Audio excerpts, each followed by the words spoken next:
we come to the sixth move of the hypno yoga Pilates Qigong sequence, based on the 8 brocades, 8 moves. And this one's called 2 hands climb the legs to strengthen the kidneys, or other names or whereabouts that. And again, we're going, this is sort of running down what you call the meridian lines. The meridian lines with the urinary bladder meridian or electromagnetic river running down the outsides of the legs, then up the insides of the kidneys, up the governing vessel and the conception vessel. But again, we're not really going to go down that path. We're just going to use this movement with the Pilates breathing and the yogic breathing. Again, that'll all be happening anyway. I've gone into more in other videos that the meridians, specifically the meridians. But again, with this, going to go through the breathing, okay, to start off with, and then link that and calibrate and synchronize that with these motions, because they're such good motions that we don't want to waste them. So we're going to use them with the Pilates setup. So the Pilates setup, if you start with that, zip up pelvic floor, scoop out the abdominals, take the navels towards the spine, and that will naturally help you breathe up into these lower lobes of lungs, the intercostals, the ribs, these fish gills, wide and full, anywhere but the stomach. That will help us use our corset muscle, what we call the core, 3 layers deep in the pelvic floor. That's all the core, in the most efficient manner, helping us breathe anywhere but the belly button. Okay, generally in the traditional forms, it's more meditative breath. Some yogic forms, it's breathing into the belly like a balloon. But here we're not. We're zipping up pelvic floor and scooping out abdominals, thinking tiny waist. And we're going to breathe in through the nose.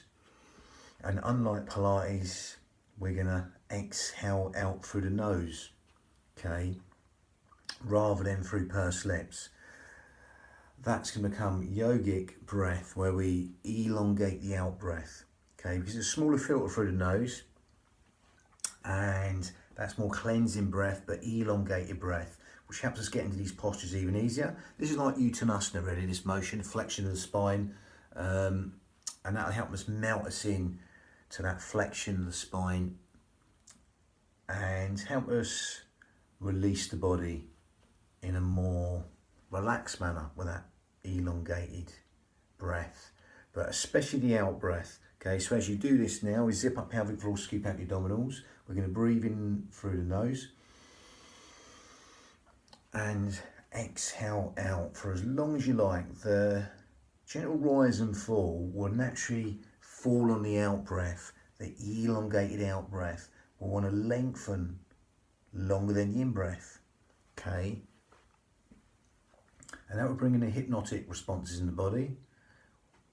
Sleep, digestion, rest, and relaxation will be benefited by elongating the out breath for as long as you like, okay? But don't force anything, okay? It can be slightly longer or a lot longer. Now again, if you want to take this to a bit more advanced yogic breath, if you can't get it, don't worry, just stick to that breathing we're doing there. Zipping up pelvic floor, scooping out abdominals, breathing out through the nose, lengthening the out breath especially, longer than the in breath. If you want to go for Ujjayi breath, victorious breath, not everyone can get this when you're starting out. It's gripping the esophagus and it's sighing, whistling, silky breath. So when you're ready, zip up, scoop out your abdominals, we're going to breathe in and exhale.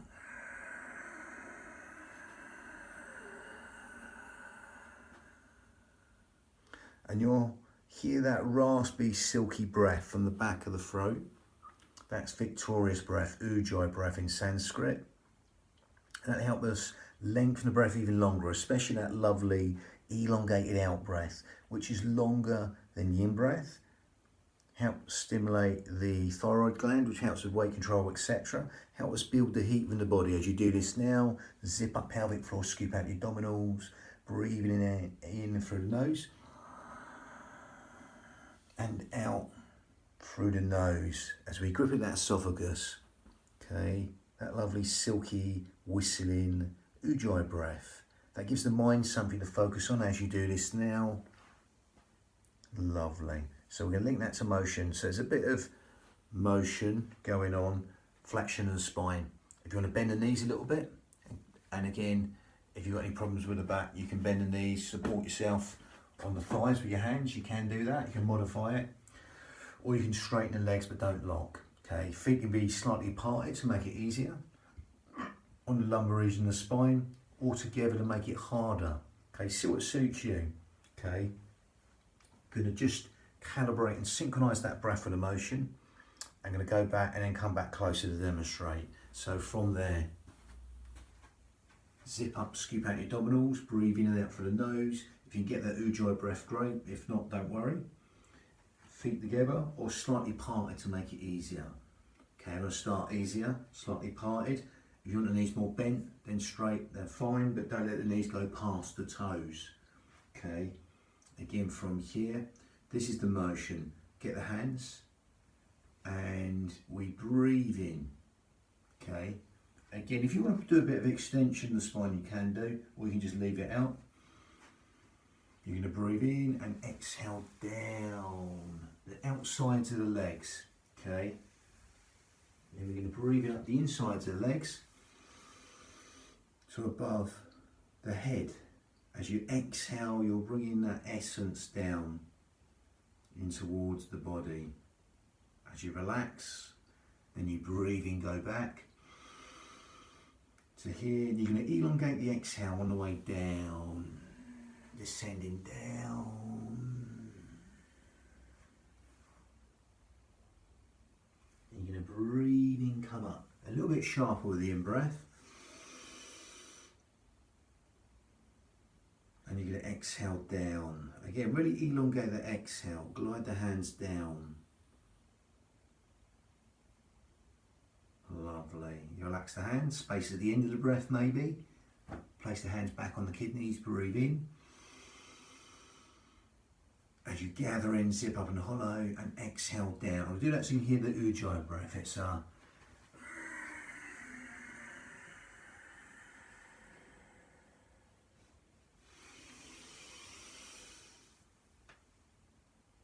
exhale down, longer.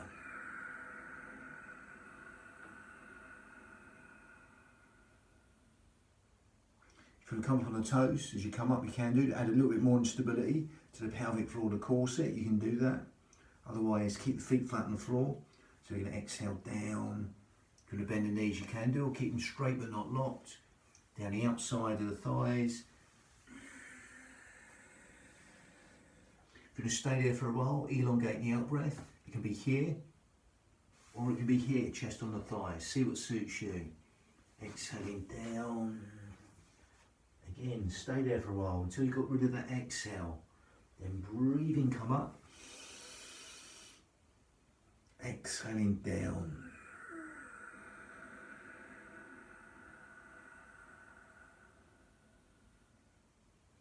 Breathe in, hands on the kidneys, exhaling down. Again, the urinary bladder tracts down the outside here. The kidney area is coming up from the big toes, or just between the big toe and the toe next to it, all right to the kidneys. Again, that's the motion, but we're just taking that motion, flexion and extension of the spine there, hands coming up and down. Again, if you want to come up on the toes, then it's breathe in, hands towards the kidneys, exhaling down, nice and long, bit sharp on the way up. If you want to add a little bit more instability, flutter the hands, gather in against these micro moves. As you flutter the hands, exhaling down, back on the heels, or you can snap on the toes, if you want to make it a little bit harder. Jaw down, and down on the heels, okay? So again, breathing in. If you want a little bit of extension, do that, but gather in, don't overdo that. Then exhale down, nice elongated exhale. As you come up, if you want to make it a little bit harder, you can breathe in, come up on the toes, keep the hands still or flutter the hands. And exhaling down. This is the slow, elongated out breath. Allow the shoulders to melt down in towards the body. Breathe in and return again. Again, just a little bit of motion linked. Breath, synchronized motion, sort of like vinyasa. Again, if you want to keep them feet together, make it harder. Feel free, knees are bent, more easier. Again, that's number 6. Can go number 7, which is punching with an angry gaze to increase strength. That's number 7, but this was number 6. Bang.